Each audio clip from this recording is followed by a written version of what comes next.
নমস্কার, আমি রাজু। আমার সাথে অক্ষয় আর জয়। আমরা আবার চলে এসেছি। আজকেরে আপনাদের জন্য নিয়ে এসেছি অচলপুরীর রহস্য অন্তিম পর্ব। এর আগের দুটো পর্বে আপনারা শুনেছেন অচলপুরীতে কিভাবে গেল, তারপরে সেখানে কিভাবে তারা আটকে পড়েছে, অচলপুরী কি করল তাদের সাথে। তো আর বেশি দেরি না করে শুরু করা যাক। তো চলুন, কানে হেডফোনটা লাগিয়ে নিন।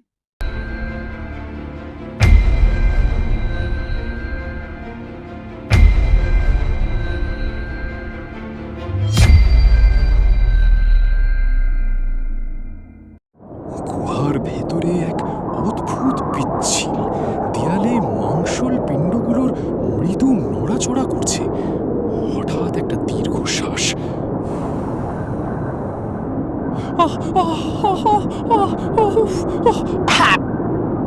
আমি পা পিছলে পড়ে গেছি খাদের ধারে, আর একটু হলে ফাঁদে পড়ে যাচ্ছিলাম।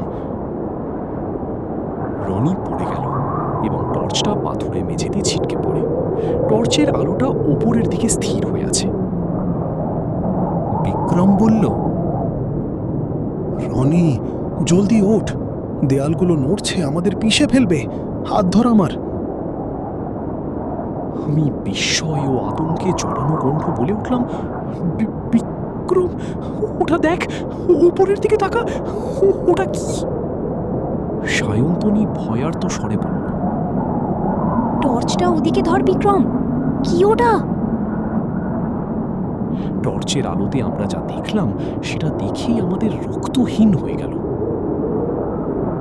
সায়ন্তনী আর্তনাদ করে উঠে বলল, ঈশ্বর, ওটা কি পাথর নাকি অন্য কিছু? বিক্রম বলল, 6 ফুটের বোল্ডার মনে হচ্ছে, কিন্তু চারদিকে ওগুলো কি? জ্যান্ত মাংসের জাল? হঠাৎ একটা তীব্র ভেজা কিছুর আওয়াজ, চটাস চটাস, যেন বিশাল কোনো পর্দার দুভাগে ছিঁড়ে গেল। আমি বললাম, ওটা পাথর নয়, ওটা পলক ফেলল, ওটা একটা চোখ। বিক্রম, ওটা একটা দানবীয় চোখ। সায়ন্তনী ফিস ফিস করে বলল, ও আমাদের দেখছে বিক্রম, ও জেনে গেছে আমরা ওর ভেতরে ঢুকেছি। এই পাহাড়টা জ্যান্ত, ও এখন সচেতন। এক অদ্ভুত লো ফ্রিকোয়েন্সি গুঞ্জন, মনিটা ছোট বড় হচ্ছে। বিক্রম বলল, ওই মনিটা স্ক্যান করছে আমাদের। সায়ন্তনী, রনি, নড়বি না। আমি যন্ত্রণায় কুকিয়ে উঠলাম। শরীরটা কেমন করছে, নীল আলোটা আমার হাত পা অবশ হয়ে আসছে, শরীরে যেন কারেন্ট শট লাগছে। বিক্রম দৃঢ় সংকল্পের সাথে বলল, এই চোখটাই ওর মেইন সেন্সর। একে অন্ধ না করলে আমরা শেষ। সর তোরা। এই বলে দূরে গেল বিক্রম। বাতাসে কুঠারটা শোঁ শোঁ ঘুরিয়ে সেই জিনিসের উপরে জোরে আঘাত করল। প্যাঁচাত! সঙ্গে সঙ্গে পাহাড়ের বুক চিরে আসা এক অমানুষিক বিকট চিৎকার, যা একই সাথে পাথর ঘষার আর বাতাসের গর্জনের মতো। পুরো গুহা প্রবলভাবে কাঁপছে। সায়ন্তনী চিৎকার করে বলল, দেখ, চোখটা থেকে আঠালো জল বেরোচ্ছে, গুহা ভেঙে পড়ছে। আমি উত্তেজিত এবং ভয়ার্ত কণ্ঠে বললাম, দেয়ালগুলো শক্ত হয়ে যাচ্ছে, এগুলো লোহার মতো শক্ত, আমাদের পিষে মারার জন্য এগিয়ে আসছে। বিক্রম, পালা! বিক্রম, জলদি সামনের দিকে ছোট। গুহার মুখটা বন্ধ হওয়ার আগেই আমাদের বেরোতে হবে। পাথরের উপর থেকে সবাই দৌড়ে পালাচ্ছে। পাথরের দেয়ালগুলো সংকুচিত হওয়ার ক্যাচ ক্যাচ আওয়াজ। আমরা দূরে এক লাফে ওই গুহার মুখ থেকে বাইরে তো এলাম, কিন্তু বাইরে দেখে আমরা আবার চমকে গেলাম। আমি বাইরে তাকিয়ে স্তম্ভিত হয়ে বললাম, বিক্রম, ওটা দেখ, বাইরের আকাশটা এমন লাগছে কেন? পাহাড়টা নড়ছে। ওটা ওটা কি উঠে বসছে? প্রবল ভূমিকম্প এবং পাহাড় ভেঙে পড়ার মহাপ্রলয়। এক বিশাল ফাটল ধরার শব্দ, কড়কড়াত। তারপর মাটির গভীর থেকে আসা একটা অতি প্রাকৃত গুমগুম আওয়াজ, যেন কোনো দানব হাজার বছরের ঘুম ভেঙে আর মোড়া ভাঙছে। সায়ন্তনী হাঁপাতে হাঁপাতে বলে উঠল, আমরা কি বাইরে আসতে পেরেছি? তুষার ঝড়টা কি থেমে গেল? আমি বললাম, হ্যাঁ, কিন্তু এই নিস্তব্ধতা ভালো ঠেকছে না সায়ন্তনী। চারদিকটা কেমন থমথমে। হঠাৎ একটা অদ্ভুত কম্পন শুরু হয়। এটা সাধারণ ভূমিকম্পের মতো নয়, বরং একটা মৃদু কিন্তু গভীর স্পন্দনের শব্দ। ধক ধক ধক ধক। সায়ন্তনী আতঙ্কে চিৎকার করে বলল, রনি, বিক্রম, মাটির দিকে তাকা, বরফগুলো খসে পড়ছে। ওগুলো বরফের চাঙড় নয় রনি, দানব পাহাড়ের চামড়া খসে পড়ছে। দেখ, বরফের নিচে ওটা কি? ধূসর রঙের কুচকানো কোনো বৃদ্ধ মানুষের চামড়ার মতো। বিশাল সব পাথরের চাই ভেঙে নিচে পড়ল, ঝপাস। আমি শিউরে উঠলাম। পাথরগুলো খসে যাচ্ছে বিক্রম, মনে হচ্ছে যেন পাহাড়টা তার খোলস ছেড়ে ফেলছে। বিক্রম চরম উত্তেজনা কণ্ঠে বলল, আমি পাথরটা ধরলাম রনি, কিন্তু এটা কাঁপছে। পাহাড়টা জ্যান্ত মানুষের মতো আড়মোড়া ভাঙছে ও উঠে দাঁড়ানোর চেষ্টা করছে। মাটির বুক চিরে বিশাল ফাটল ধরল, সেই সাথে এক তীব্র বেগে বাতাস বেরিয়ে আসার শব্দ। শু! সায়ন্তনী নাক চেপে ধরে বলল, উফ, কি জঘন্য পচা মাংসের গন্ধ! ফাটলগুলো দিয়ে গরম ভাপ বেরোচ্ছে। আমি স্তম্ভিত স্বরে বললাম, বিক্রম, ওই দূরের শৃঙ্গটার দিকে তাকা। ওটা বেঁকে যাচ্ছে। ওটা কোনো শৃঙ্গ নয়, ওটা একটা অতিকায় হাতের আঙুল। ওটা সোজা হচ্ছে। তার মানে? আমি বললাম, তার মানে আমরা কোনো পাহাড়ের উপর নেই বিক্রম, আমরা একটা বিশাল প্রাণীর, দানবের পিঠের উপর দাঁড়িয়ে আছি। এতকাল ও তুষারের নিচে ঘুমিয়েছিল, আমাদের কুঠারের আঘাত ওর ঘুম ভাঙিয়ে দিয়েছে। এক প্রচণ্ড ঝটকায় পায়ের তলার মাটি তুলে ওঠা, সায়ন্তনীর চিৎকার, আহ! আমি পড়ে যাচ্ছি, বিক্রম! বিক্রম এক লাফে সায়ন্তনীর হাত ধরল। হাত ছাড়বি না সায়ন্তনী, আমি ধরেছি, শক্ত করে ধর। রনি, মাটির ওপর দাঁড়ানো যাচ্ছে না, এটা ঢেউয়ের মতো দুলছে। আমার পাটা চেপে ধর। আমি এক মুহূর্ত দেরি না করে বিক্রমের পাটা চেপে ধরলাম। তখনই আমার চোখটা গেল আকাশের দিকে। আকাশটা লাল হয়ে যাচ্ছে কেন? দানবটা মনে হয় উঠে দাঁড়াচ্ছে। দানব পাহাড়টা পুরোপুরি উঠে দাঁড়ালে আমরা ধুলোর মতো বাতাসে মিলিয়ে যাব বিক্রম। আমাদের নিচে নামতেই হবে। বিক্রম সায়ন্তনীকে টেনে উপরে তুলে নিল। ওই তো নিচে একটা ঢাল দেখা যাচ্ছে, ওটা স্থির মনে হচ্ছে। রনি, সায়ন্তনী, জান লড়িয়ে দৌড়াও ওদিকে, জলদি। বিশৃঙ্খল দৌড়ানোর শব্দ সাথে পাহাড়ের সেই দানবীয় গর্জনের তীব্রতা বাড়তে থাকে। বিক্রম যে ঢালু জায়গাকে নিরাপদ ভাবছে, তা কি সত্যি স্থির, নাকি অচলপুরীর জেগে ওঠা এই দানব তাদের জন্য আরো বড় কোনো মরণ ফাঁদ পেতে রেখেছে? ড্রামের দ্রুত লয় এবং সবশেষে এক বিকট হুঙ্কার, যা ধীরে ধীরে মিলিয়ে যায়।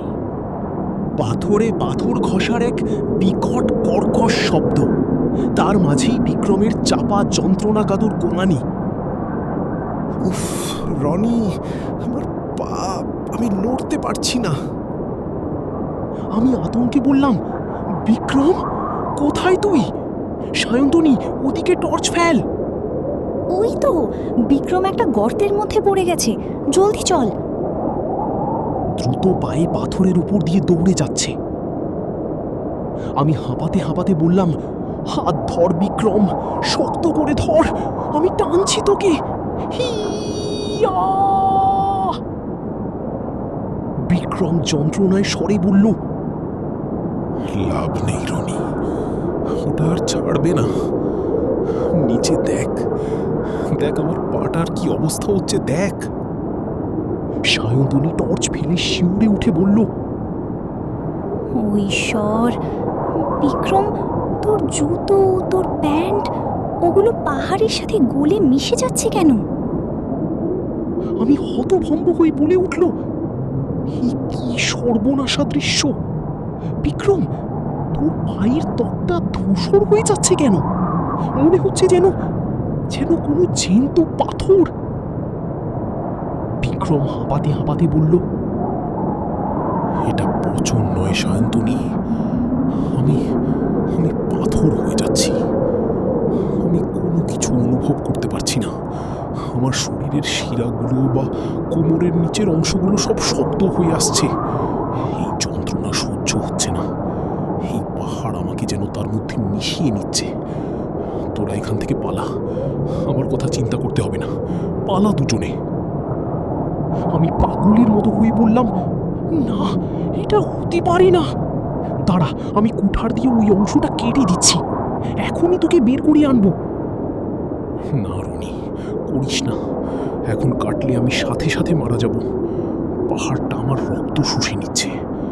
আমার হৃৎপিণ্ডটা এখন এই দানবের ছন্দে ধুকপুক করছে। আমি আমি ওর একটা অংশ হয়ে যাচ্ছি রনি।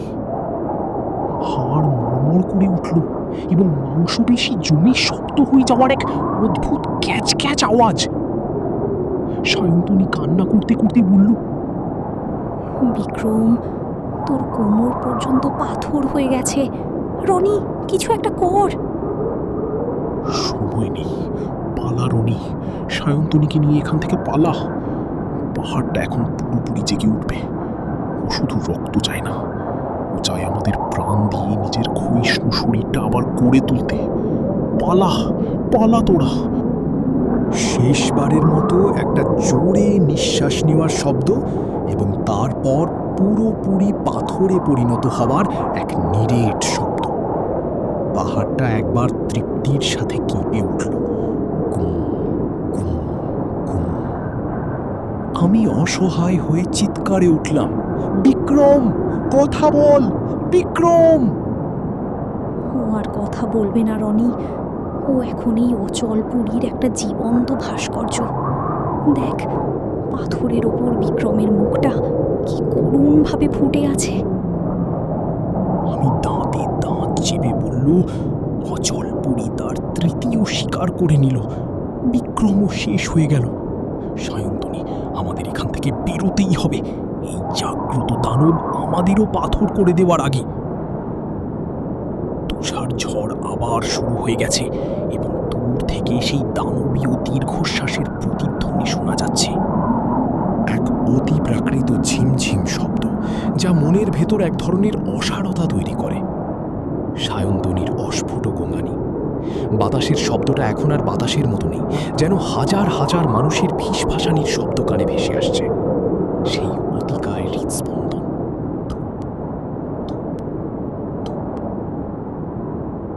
ওখান থেকে আমরা দৌড়াতে শুরু করলাম।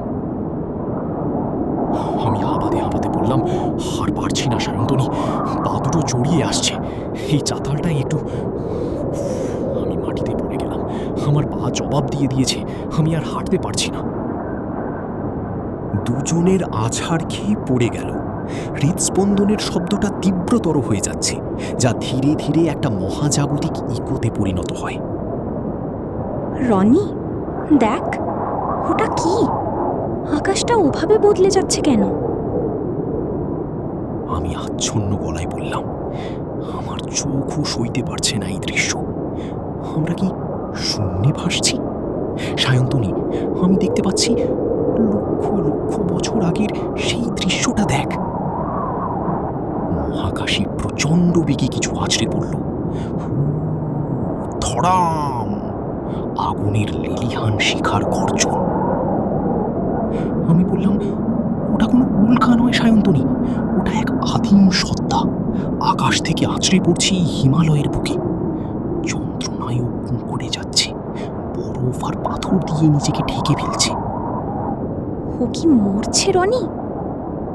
আমি বললাম না ও মরছে না, ও নিজেকে ঘুম পাড়িয়ে দিচ্ছে। হাজার হাজার বছর ধরে ও অপেক্ষা করছিল। ওর শরীরের জমাট রক্তগুলোই পাথর হয়ে গেছে, ওর হাড়গুলোই এই পাহাড়ের খাঁজ। ও শুধু ক্ষত সারিয়ে নিচ্ছিল সায়ন্তনী। তেনজিং, অভিক আর বিক্রমের যন্ত্রণাকাতর কণ্ঠস্বরের খুব ক্ষীণ প্রতিধ্বনি পিছন থেকে ভেসে আসছে। বিস্ময়ে ও আতঙ্কে স্বরে বললাম, তেনজিং, অভিক, বিক্রম, আমরা কেউ সাধারণ ট্রেকার নই সায়ন্তনী। আমরা ওর ক্ষতের এক একটা জীবন্ত কোষ। তেনজিং ওর ক্ষতস্থানে লবণ দিয়েছে, অভিক দিয়েছে তার জীবনী শক্তি, আর বিক্রম ওর ক্ষয় হওয়া হাড়গুলো সারিয়ে তুলল। সায়ন্তনী কান্না ভেজা স্বরে বলল, তার মানে আমরা ওর খাবার? আমি বললাম, না, আমরা ওর মেরামতের সরঞ্জাম। আমাদের ব্যবহার করেও আবার পূর্ণাঙ্গ হয়ে উঠছে। এক প্রচণ্ড ঝটকা এবং পাহাড়ের কাঁপুনির মর্মর কড়কড়াত। রনি, জাগ, স্বপ্নটা দেখছো না? আমাদের তলার এই চাতালটা সংকুচিত হচ্ছে। ওটা হাত, ওটা একটা বিশাল হাতের তালু। পালাও! আমি হঠাৎ বাস্তবে ফিরে আসলাম। উফ, আকাশটা, মেঘগুলো চিরে ওটা কি উঠে যাচ্ছে সায়ন্তনী? ওটা কোনো শৃঙ্গ নয়। ওটা ওর মাথা। রনি দেখ, ওর নিঃশ্বাসের তাপে সব বরফ বাষ্প হয়ে যাচ্ছে। অচলপুরি জেগে উঠেছে। কয়েক মাইল জুড়ে বরফ গলে বাষ্প হওয়ার শব্দ হচ্ছে এবং এক আদিম মহাদানবের প্রথম জাগরণের গগন বিদারী হুঙ্কার। ম্যাপের কাগজ কুঁচকে যাওয়ার এক বিশ্রী খসখসে শব্দ হচ্ছে। মাঝে মাঝে একটা উচ্চ কম্পাঙ্কের যান্ত্রিক শব্দ শোনা যাচ্ছে, ক্রি, ক্রি, যা কানের পর্দায় তালা লাগিয়ে দেয়। পাহাড়ের থরথরে কম্পন নিরন্তর চলছে। সায়ন্তনী হাঁপাতে হাঁপাতে, রনি, আমরা কোন দিকে যাচ্ছি? উত্তর না দক্ষিণ কিছুই তো বুঝতে পারছি না। পায়ের নিচের পাথরগুলো জ্যান্ত মানুষের মতো কাঁপছে কেন? দাঁড়া, আমি ম্যাপটা দেখছি, এই তো পকেটে। হঠাৎ আতঙ্কিত চিৎকার, ওটা কি? হাতে ধরা ম্যাপটা মাটিতে আঁচড়ে পড়ে গেল। ওভাবে ফেলে দিলি কেন? ওটা কি হচ্ছে রনি? টর্চটা ধর ওদিকে। ম্যাপের রেখাগুলো দেখছিস? ওগুলো স্থির নেই। কালো আর লাল দাগগুলো কেঁচোর মতো কিলবিল করছে। সায়ন্তনী ভয়ে আর্তনাদ করে উঠে বলল, ও ঈশ্বর, ম্যাপের কাগজটা কুঁচকে যাচ্ছে ঠিক পাহাড়টার মতো। দেখ, ওখানে একটা নীল বিন্দু ফুটে উঠেছে। আমি বললাম, ওই নীল বিন্দুটা আমরা সায়ন্তনী, আমাদের পজিশন দেখাচ্ছে। কিন্তু রেখাগুলো জালের মতো আমাদের ঘিরে ধরছে। এটা শুধু একটা কাগজ নয়, এটা এই অতিকায় পাহাড়টার স্নায়ুতন্ত্রের একটা ক্ষুদ্র সংস্করণ। ম্যাপের ভেতর থেকে কোনো তরল চুনিয়ে পড়ছে। Top, top. ম্যাপ থেকে রক্ত বেরোচ্ছে কেন? দেখ, ঠিক যেখানে অচলপুরি লেখা ছিল সেখান থেকে লাল কোষ চুইয়ে পড়ছে। আমি বললাম, ও আমাদের গন্তব্য ঠিক করে দিচ্ছে সায়ন্তনী। ম্যাপটা আমাদের পথ দেখাচ্ছে না, ও আমাদের ওই দানবের পাকস্থলীর দিকে টেনে নিয়ে যাচ্ছে। রনি, ম্যাপের ওই কোণাটা দেখ, ওটা কি বিক্রমের পাথুরে মূর্তির মতো দেখতে না? আমি দাঁতে দাঁত চেপে, হ্যাঁ, পাহাড়টা ওর প্রতিটা শিকারকে এই জ্যান্ত ম্যাপের উপর আপডেট করে নিচ্ছে। তেনজিং, অভিক, বিক্রম সবার চিহ্ন ওখানে আছে। আমাদের নামও উঠে যাবে এখনই। কাগজ ছিঁড়তে যাওয়ার চেষ্টা, কিন্তু সেটা চামড়ার মতো টান টান হয়ে বাউন্স করছে। যন্ত্রণায় ছিঁড়তে পারছি না। এটা তো কাগজ নয়, এটা জ্যান্ত চামড়া। আমার হাতে কামড় দেওয়ার মতো করে কুঁচকে যাচ্ছে। ম্যাপটা দূরে ছুঁড়ে ফেলল। ফেলে দে ওটা, আমাদের আর ম্যাপ দেখার দরকার নেই। পাহাড়টা নিজেই এখন একটা ম্যাপ হয়ে গেছে। ওর শিরার টান যেদিকে যাচ্ছে আমাদের সেদিকেই যেতে হবে। পালানোর কোনো রাস্তাও আর রাখিনি। চারদিকে শৈল শিরাগুলো সাপের মতো নড়ছে রনি। আমরা কুলুপ ধাঁধায় আটকে গেছি। পাহাড়ের গর্জনের সাথে সাপের মতো শোঁ শোঁ তীব্রতর হয় এবং দৃশ্যটি মিলিয়ে যায়। পাথরে পাথর ঘষার এক কর্কশ শব্দ হচ্ছে, মাঝে মাঝে এক বিকট ঘড়ঘড়ানি, যেন কোনো ভাঙা গ্রামোফোন রেকর্ড অমানুষিক স্বরে বেজে উঠছে। সাহেব, রনি সাহেব। আমি ভয়ার্ত স্বরে বললাম, সায়ন্তনী, কুয়াশার ওপাশ থেকে কেউ একজন আসছে না?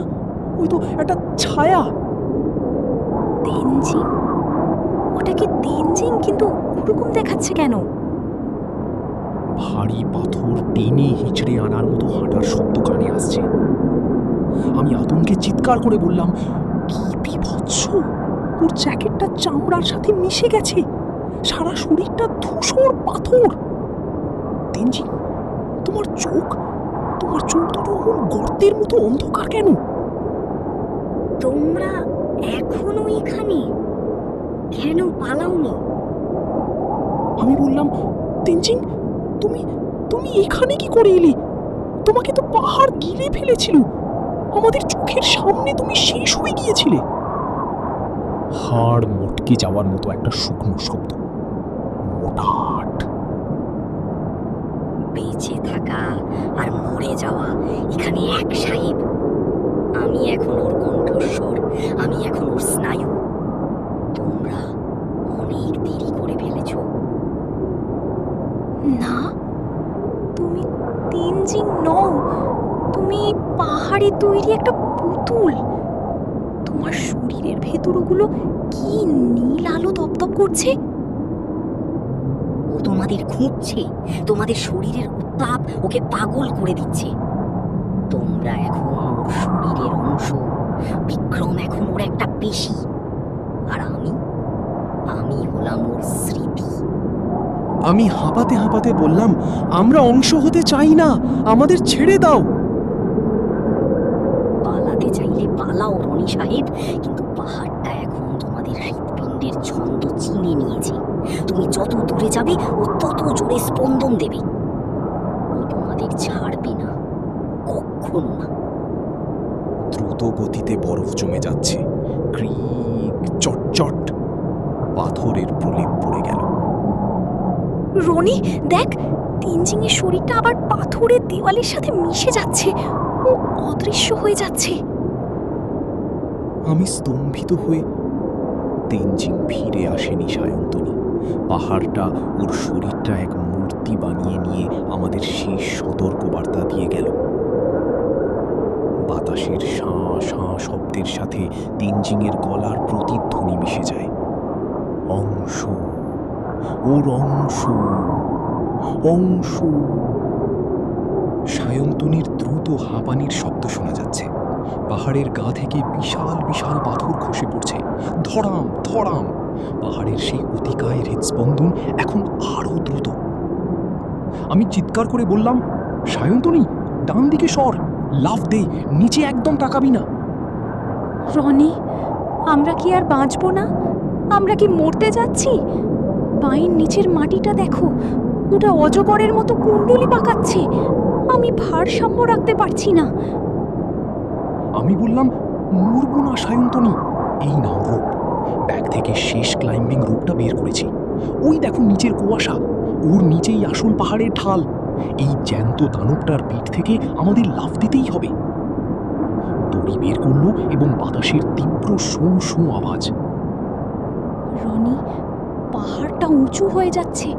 ওটা দেখ, আগে যা 5000 মিটার ছিল এখন মনে হচ্ছে আকাশ ছুঁয়ে ফেলবে। রাস্তাগুলো সব কুঁচকে যাচ্ছে।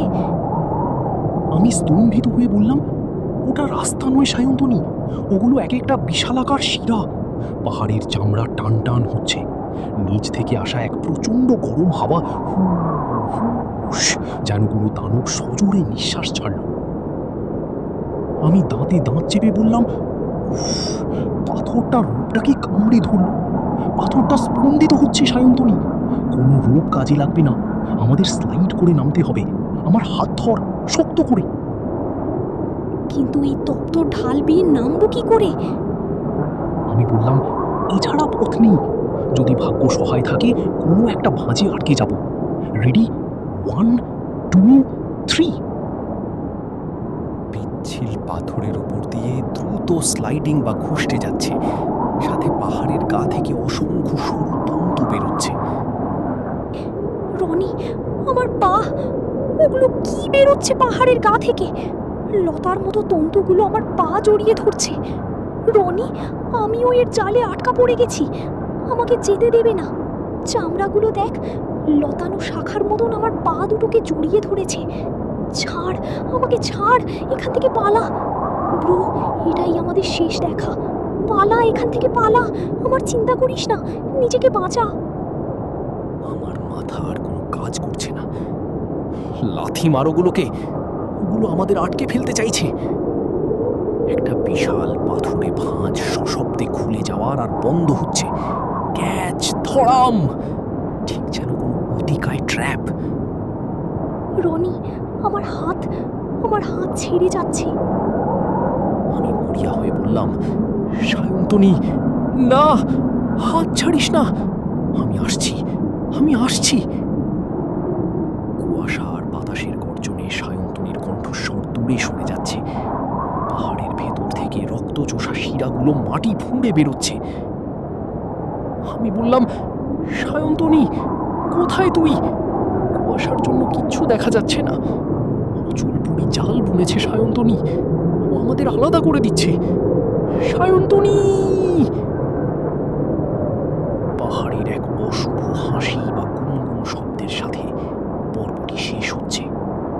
আমি হাঁপাতে হাঁপাতে আর্তনাদ করে, সায়ন্তনী, সায়ন্তনী, হাত ছাড়িস না, আমি আসছি। রনি, আমার হাতটা আটকে গেছে, ওটা আমাকে ভেতরের দিকে টানছে। রনি, বাঁচা আমাকে। আমি আতঙ্কে, এ কি সায়ন্তনী, তোর হাতটা, ওই খাঁজটা তোকে কামড়ে ধরেছে। ওটা পাথর নয় সায়ন্তনী, ওটা একটা অতিকায় হাতের মুঠো। সায়ন্তনী যন্ত্রণায় চিৎকার করে, ছাড়, আমাকে ছেড়ে দে। উফ, রনি, ওটা আমার কবজিটা চেপে যেন ভেঙে দিচ্ছে, আমার হাড়গুলো। আমি মরিয়া হয়ে, দাঁড়া, এই বিক্রমের কুঠারটা দিয়ে ওটা কেটে দিচ্ছি। ইয়া! অসহায়ভাবে কুঠারটা ভেঙে দুটুকরো হয়ে গেল। পাথরটা ইস্পাতের মতো শক্ত হয়ে গেছে। সায়ন্তনী, সায়ন্তনী, কণ্ঠস্বর ধীরে ধীরে নিস্তেজ হয়ে আসছে। লাভ নেই রনি, ও আমাকে ছাড়বে না। দেখ, লাল শিরাগুলো আমার সারা শরীর জড়িয়ে ধরছে। আমি আর ফিরতে পারবো না। আমি পাগলের মতো পাথর খোঁড়াতে লাগলাম। না সায়ন্তনী, আমি তোকে ছাড়া যাব না, আমি তোকে নিয়েই ফিরবো। রনি, শোন, আমার দিকে তাকা। পাগলামি করো না। তুমি একা থাকলে হয়তো নামতে পারবি। আমার রক্ত ও শিরায় মিশে যাচ্ছে। আমি এখন অচলপুরীর অংশ হয়ে যাচ্ছি। আমি বললাম, সায়ন্তনী, প্লিজ চুপ কর। রনি, তোকে বাঁচতে হবে। এই মেসেজটা পুরো পৃথিবীকে দিস। পাহাড়রা কোনোদিন স্থির ছিল না, ওরা শুধু আমাদের জন্য অপেক্ষা করছিল। পালা রনি, জাস্ট রান। সায়ন্তনী শেষবারের মতো চিৎ করে আমাকে বলল, পালা রনি, আমাদের কথা মনে রাখিস, আমাদেরকে ভুলে যাস না। আমাদের স্বাদ এই পর্যন্তই ছিল। আমি ঘোরাতে ঘোরাতে নিচে পড়ে গেলাম। সায়ন্তনী, বিক্রম, অভিক, আমরা 4 বিসর্জনে একসাথে এসেছিলাম, এখন আর কেউ নেই আমার সাথে। এই কথাটা ভাবলেই আমার চোখ থেকে জল বার হয়ে আসছে। কি করবো এখন কিছুই জানি না। সায়ন্তনী, তুইও চলে গেলি, সব শেষ। আমি একা, আমি একদম একা।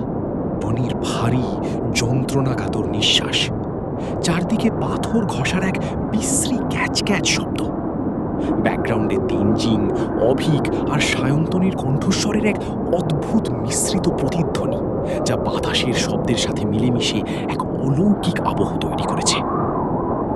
আমি ধীরে ধীরে চোখ মেলালাম, যন্ত্রণায় কোঁকাচ্ছি। ওহ, সায়ন্তনী, বিক্রম, অভিক, তোরা তোরা কোথায়? আমি উঠে বসার চেষ্টা করছি। চারদিকে পাথর বা বরফের বদলে এক মাংসল চত্বরে হাত ঘষার আওয়াজ হচ্ছে। এই বিস্ময়ে আমি কোথায়? চারদিকে কোনো বরফ নেই, কোনো গাছ নেই, শুধু ধূসর চামড়ার ভাঁজ মাইলের পর মাইল ছড়িয়ে আছে। পাহাড়ের গভীর থেকে হাজার হাজার মানুষের অস্ফুট গোঙানি ও আর্তনাদ, কেউ হাসছে, কেউ ডুকরে কাঁদছে, সবই পাথরের ভেতর থেকে আসছে। শিউরে ওঠে, এই শব্দগুলো, এগুলো তো পাথর ঘষার আওয়াজ নয়, এ তো মানুষের গলার আওয়াজ। হাজার হাজার মানুষের আত্মা এই পাহাড়ের ভেতর আটকা পড়ে আছে। ঈশ্বর, এই পাহাড়টা কয়েক হাজার মৃত মানুষের শরীর দিয়ে তৈরি। মানুষের মুখের আদল ফুটে উঠেছে আতঙ্কে। বিক্রমের মতো, সায়ন্তনীর মতো সবাই এখানে জ্যান্ত পাথরে মিশে গেছে। তাদের চোখ বন্ধ, কিন্তু ঠোঁটগুলো নড়ছে। ওটা কি? পাহাড়ের দেওয়াল থেকে ওগুলো কি বেরিয়ে আসছে? ওগুলো কি রড নাকি বিশাল বিশাল শিরা? সাউন্ড এফেক্ট, বাতাসের আর্দ্রতা শুষে নেওয়ার এক তীব্র শু শব্দ হচ্ছে চারদিকে। গলা শুকিয়ে আসা স্বরে আমার গলা শুকিয়ে কাঠ হয়ে যাচ্ছে। আমার শরীরের রক্তগুলো যেন পাহাড়টা চুষে নিতে চাইছে। আমি কি আর বাঁচবো না? আমারই ও কি তবে শেষ? স্যাটেলাইট ফোনের ভাঙা স্ক্রিন থেকে আসা তীক্ষ্ণ ধূপ ধূপ হৃদস্পন্দনের শব্দ শোনা যাচ্ছে। পকেট হাতড়ে ফোনটা বার করে দেখে ফোনটা আর কাজ করছে না, কিন্তু ওটার ভেতর থেকে পাহাড়ের হৃৎপিণ্ডটা শোনা যাচ্ছে। অচলপুরি, তুই আমায় মারতে চাস না, তাই তো? তুই চাস আমার মগজটা শুষে নিয়ে নিজের গোলাম বানাতে। তুই চাস আমি তোর স্নায়ু হয়ে থাকি। পায়ের নিচের ধূসর চামড়া আমার বুট দুটোকে জড়িয়ে ধরছে। আমার পা আছে কি নেই আমি কিছু বুঝতে পারছি না। না, আমার পা দুটো সেঁটে গেছে। এই ধূসর চামড়াটা সাপের মতো আমার পা জড়িয়ে ধরছে। আমায় পায়ে সুরসুরি দিচ্ছে, কিন্তু এই সুরসুরি নয়, এটা আসলে বিষাক্ত। আর্তনাদ করে, আমাকে ছেড়ে দে অচলপুরি। আমি তোর স্মৃতি হতে চাই না, আমি তোর নির্বাক চিৎকার হয়ে থাকতে চাই না। কেউ কি আছো? আমাকে বাঁচাও। পাহাড়ের অট্টহাসির মতো এক বিশাল ভূমিকম্পের হচ্ছে এবং রনির চিৎকার মিলিয়ে যাচ্ছে। এক অদ্ভুত শোষণের শব্দ, সুরুত সুরুত, যেন কোনো বিশাল নল দিয়ে শরীরের ভেতর থেকে তরল টেনে নেওয়া হচ্ছে। আমার গলা তৃষ্ণায় অত্যন্ত শুকিয়ে গেছে। জল, একটু জল। গলাটা ফেটে যাচ্ছে, শরীরের ভেতরটা যেন মরুভূমি হয়ে গেছে। অচলপুরি, তুই শুধু রক্ত চাস না, তুই আমার শরীরের শেষ বিন্দু জলটুকুও শুষে নিচ্ছিস। আমার হাতের চামড়াগুলো এমন হয়ে যাচ্ছে কেন? রোদে পোড়া ফলের মতো কুঁচকে যাচ্ছে। আর ওই পাথরটা গোলাপি হয়ে উঠছে কেন? ও কি আমার জীবন পেয়ে সজীব হচ্ছে? সূক্ষ্ম তন্তু বেরোনোর শব্দ, ক্রি ক্রি, এবং কাপড়ে বিঁধে যাওয়ার আওয়াজ। যন্ত্রণায় কোকানি। এগুলো কি?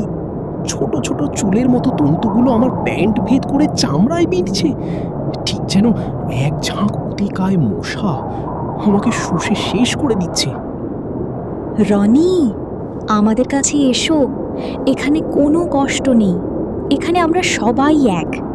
পাহাড়টা আমাদের এক করে দিয়েছে রনি, এসো। আমি বললাম বিভল হয়ে, সায়ন্তনী, সায়ন্তনী তুইও কি ওর হয়ে কথা বলছিস? না, এটা পাহাড়ের ফাঁদ। আমার মগজটা খুলির ভেতর থেকে টেনে বের করে নিতে চাইছে ও।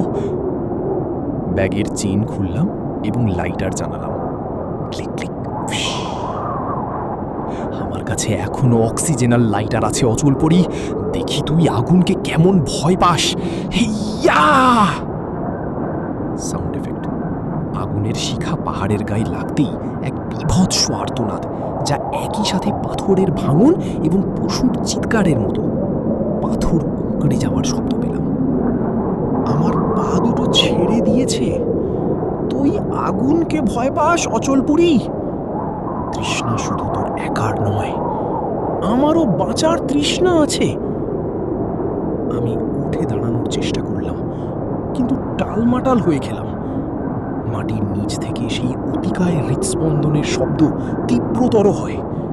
ধুপ, ধুপ, ধুপ।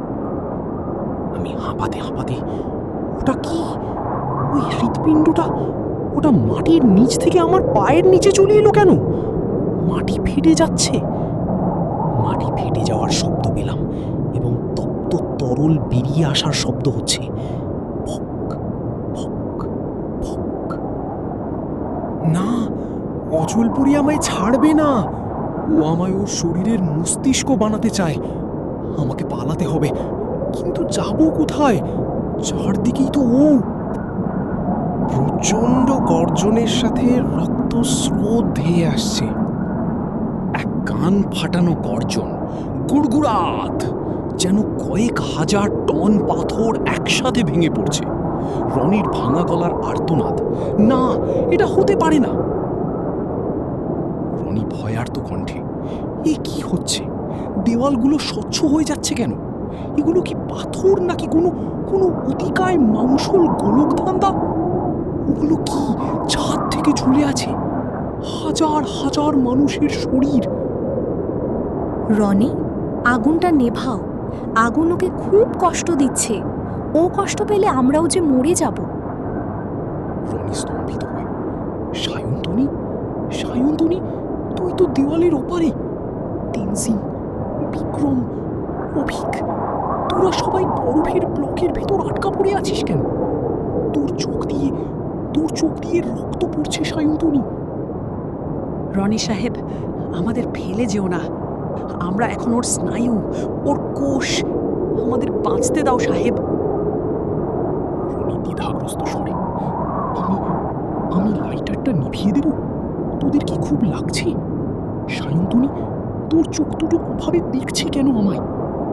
রনি নিজের মনে মনে বলল, না রনি, ওটা সায়ন্তনী নয়। ওরা কেউ বেঁচে নেই। পাহাড়টা ওদের গলা ব্যবহার করে তোকে ইমোশনাল ব্ল্যাকমেইল করছে। লাইটারটা ফেলবি না। হাড় মড়মড় করার শব্দ এবং মুখ বড় হওয়ার জোর চড়া আওয়াজ। রনি হঠাৎ সচেতন হয়ে, সায়ন্তনী, তোর হাতের নখগুলো ওভাবে বাড়ছে কেন? বোঝাতে চাইছে, আমি যদি এই আগুন না নেভাই তবে ও আমায় চিড়ে ফেলবে। ও আমায় ব্যবহার করে নিজের হৃৎপিণ্ড রক্ষা করতে চাইছে। হৃৎস্পন্দনের প্রচণ্ড জোরালো শব্দ হচ্ছে, ধুপ, ধুপ, ধুপ, যেন মাটির নিচ থেকে কোনো ইঞ্জিন চলছে। রনি উত্তেজিত হয়ে, হৃৎস্পন্দনটা ঠিক আমার পায়ের নিচে। আমি ওর মেন সুইচের উপর দাঁড়িয়ে আছি। এই তো সেই জায়গা। অসহ্য তাপ বেরোচ্ছে এখান থেকে। রনি, প্লিজ, আমাদের মেরে ফেলো না। আগুনটা নেভাও। রনি চিৎকার করে, না, হয় আমি এই পাহাড়ের অংশ হব, না হয় এই পাহাড়কে আমি পুড়িয়ে ছাই করে দেব। আমি জানি তুই আগুনকে জমের মতো ভয় পাস অচলপুরি। ব্যাগ থেকে অক্সিজেন ক্যানিস্টার বের করার ধাতব শব্দ। এই অক্সিজেন ক্যানিস্টারে আগুন দিলে যে বিস্ফোরণ হবে তাতে তুই হয়তো মরবি না, কিন্তু তোকে আমি পঙ্গু করে দেব। সায়ন্তনী, আমায় ক্ষমা করে দিস। তোদের এই পাথুরে সমাধি থেকে মুক্তি দেওয়ার আর কোনো পথ আমার কাছে নেই। লাইটারটা ক্যানিস্টারের মুখে ধরার শব্দ। ক্লিক। তৈরি হ অচলপুরি, এবার তোর আদিম ঘুমের পালা। হেইয়া! আগুনের শিখা বেড়ে গেল এবং পাহাড়ের এক অমানুষিক আর্তনাদ যা ক্রমশ বাড়তে থাকে। এক কান ফাটানো ধাতব গর্জন, কড়কড়াত। চারদিকে দেওয়ালগুলো তাসের ঘরের মতো ভেঙে পড়ছে। তার মাঝেই সায়ন্তনীর সেই মায়াবী কিন্তু যান্ত্রিক গলার আর্তনাদ। রনি, মেরো না আমাদের, মেরো না। রনি তীব্র ঘৃণায়, না, সায়ন্তনী ওভাবে গলে যেতে পারে না। ওগুলো কি বেরোচ্ছে ওর শরীরের ভেতর থেকে? ওগুলো তো মানুষের হাত নয়, ওগুলো অতিকায় পোকার শুঁড়। আর নয় অচলপুরি, তোর মায়া আমি চিনে ফেলেছি। তুই সায়ন্তনী নোস, তুই একটা জঘন্য ফাঁদ। অক্সিজেন ক্যানিস্টারের নজেল খোলার তীব্র শব্দ হচ্ছে। ফু! বাতাসের শোঁ আওয়াজ। রনি হাঁপাতে হাঁপাতে, এই তো পাহাড়ের তপ্ত ধমনীগুলো ঠিক আমার পায়ের নিচে। আগুনের ছোঁয়া লাগলেই সব শেষ হয়ে যাবে। রনি বিড়বিড় করে কান্নাসিক্ত বলল, তেনজিং, অভিক, বিক্রম, সায়ন্তনী, ক্ষমা করিস বন্ধু। তোদের মুক্ত করার এটাই শেষ রাস্তা। লাইটার জ্বালে উঠল। ক্লিক, এবং সেটা ধাতব ক্যানিস্টারের ওপর ছুঁড়ে মারার আওয়াজ। এক প্রচণ্ড গগন বিদারী বিস্ফোরণ। বুম! সাথে সাথে অচলপুরীর এক অমানুষিক আর্তনাদ, যা কয়েক হাজার টন পাথর ঘষার শব্দের মতো। রনি উত্তেজিত হয়ে লেগেছে। আগুনের গোল্লাটা সরাসরি ওর পেশির ভেতর ঢুকে গেছে। দেখ অচলপুরি, কেমন লাগে? তোর ওই ধূসর চামড়া এখন তাসের মতো পুড়ছে। আগুনের লেলিহান শিখার গর্জন এবং শিরার ভেতর দিয়ে আগুন দৌড়ানোর এক অদ্ভুত শব্দ। পাহাড়ের হৃদস্পন্দন এখন পাগলের মতো ধরফর করছে। ধুপ ধুপ ধুপ ধুপ ধুপ ধুপ। রনি আছাড় খেয়ে পড়ল। উফ! ছিটকে পড়লাম। হৃদস্পন্দনটা আর ছন্দবদ্ধ নেই, ওটা পাগলের মতো ধরফর করছে। পাহাড়টা ভারসাম্য হারিয়ে ফেলছে। বিশাল বিশাল বরফের চাই আর পাথর ঝুরঝুর করে খসে পড়ার মহাপ্রলয়ঙ্কারী। রনি অন্ধকারে তলিয়ে যাওয়ার স্বরে বলল, চারদিকে শুধু ধোঁয়া, আগুন আর পচা মাংস পোড়া গন্ধ। আমি পুড়ে যাচ্ছি, এক গভীর গহ্বরের দিকে তলিয়ে যাচ্ছি আমি। রনি চোখ বন্ধ করে শান্ত স্বরে, আমি আসছি, আমি ফিরছি, পৃথিবী, আমায় মনে রেখো। পাহাড়ের এক দীর্ঘ অন্তিম দীর্ঘশ্বাস, যা ধীরে ধীরে নিস্তব্ধতায় মিলিয়ে যায়। শুধু আগুনের চরচর শব্দ আর পাথর খসে পড়ার মৃদু আওয়াজ অবশিষ্ট থাকে। ধীরে ধীরে পাথরের ধসে পড়ার বিকট শব্দ হচ্ছে, কড়কড়াত, গুম, গুম। তারপর সব নিস্তব্ধ, শুধু বাতাসের শোঁ শোঁ শব্দ শোনা যাচ্ছে। অচলপুরী সেই আদিম গুহায় আমার ঘটানো বিস্ফোরণ সবকিছু ওলটপালট করে দিয়েছে। পাহাড়ের সেই দানবীয় শরীরটা যন্ত্রণায় কুঁকড়ে গিয়ে ধ্বংস হয়ে গেছে। কিন্তু ধুলো আর ধোঁয়ার মাঝে মৃত্যুর নিস্তব্ধতা কি আসলেই শেষ কথা? ভারী এবং ভাঙা নিঃশ্বাসের শব্দ, সে কাশছে ভীষণ ক্লান্ত যন্ত্রণাকাতর স্বরে। সায়ন্তনী, বিক্রম, অভিক, কেউ আছো? তেনজিং? না, কেউ নেই, শুধু অন্ধকার আর এই পচা মাংস পোড়া গন্ধ। ওহ! লাইটার জ্বালালো। ঠিক, আগুনের শিখার হালকা টিম টিম করে জ্বলছে। শিউরে ওঠে, এ কি? আমি কি কোনো কঙ্কালের ভেতর দাঁড়িয়ে আছি? মাইলের পর মাইল শুধু হাড়ের খাঁচা। অচলপুরি পাহাড় ছিল না, ওটা ছিল একটা বিশাল অতিকায় দানবের কবর। হঠাৎ একটা ধূপ শব্দ শুরু হয়েছে।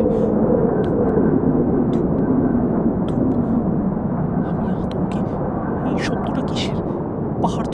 হয়ে গেছে, তবে আমার বুকের ভেতর, আমার শিরার ভেতর কিসের এই টান? আমার হাত, আমার গায়ের চামড়া এমন ধূসর হয়ে যাচ্ছে কেন? না, পাহাড়টা মরার আগে তার শেষ স্নায়ুটা আমার সাথে জুড়ে দিয়ে গেছে। আমি আমি এখন অচল পড়ি। ধীরে ধীরে হেলিকপ্টারের পাখার শব্দ শুনতে পেলাম। ভরভর ভরভর দূরে মানুষের চিৎকার শোনা যাচ্ছে। দুজন উদ্ধারকারী এসেছে। তাদের মধ্যে প্রথমজন দূর থেকে চিৎকার করে, এই যে এখানে কাউকে দেখা যাচ্ছে, এই তো রনি, উনি বেঁচে আছেন। কাছে এসো রনি, আপনি ঠিক আছেন? আমরা এসে গেছি, ভয় নেই আর। স্ট্রেচার আনো জলদি। চারদিক একদম শান্ত, পাথুরে স্বরে। ভয় ভয় তো অনেক আগেই পাথর হয়ে গেছে। প্রথম উদ্ধারকারী অবাক হয়ে, আপনার শরীর এত ঠান্ডা কেন সাহেব? মনে হচ্ছে যেন বরফের চাই ছুলাম। আর আপনার চোখ, ওভাবে তাকাবেন না। ডাক্তার, ডাক্তার এদিকে আসুন। ডাক্তার সাহেব, বৃথা চেষ্টা করবেন না। অচলপুরি কোনোদিন মরে না, ও শুধু শরীর বদলায়। দেখুন, তাকিয়ে দেখুন, ওরা সবাই আমার ভেতরে আছে। হৃদস্পন্দনের শব্দটা আরো জোরালো হয়ে গেল। তার কিছুক্ষণ পর হেলিকপ্টার টেক অফ করছে। ধীরে ধীরে হেলিকপ্টারটা বাড়ির দিকে গেল। একটি শান্ত ঘরের পরিবেশ, শুধু ঘড়ির টিকটিক শব্দ শোনা যাচ্ছে। Tick tick. ওখান থেকে আসার পর কয়েক সপ্তাহ কেটে গেছে। আমি এখন শহর থেকে দূরে এক নির্জন পাহাড়ি গ্রামে। হঠাৎ আয়না ভেঙে গেল, ঝনঝন। আয়নার সামনে দাঁড়িয়ে নিজের মনেই বললাম, আজ আবার ভূমিকম্প হলো। সবাই ভাবছে পাহাড় কাঁপছে, কিন্তু ওরা জানে না আমার নিঃশ্বাসের সাথে এই ঘরটা কাঁপছে। আমার গলার এই পাথরটা আরো বাড়ছে। একটু হেসে, সায়ন্তনী, বিক্রম, তোমরাও কি অনুভব করছো? আমরা এখন এক, আমরাই অচলপুরি।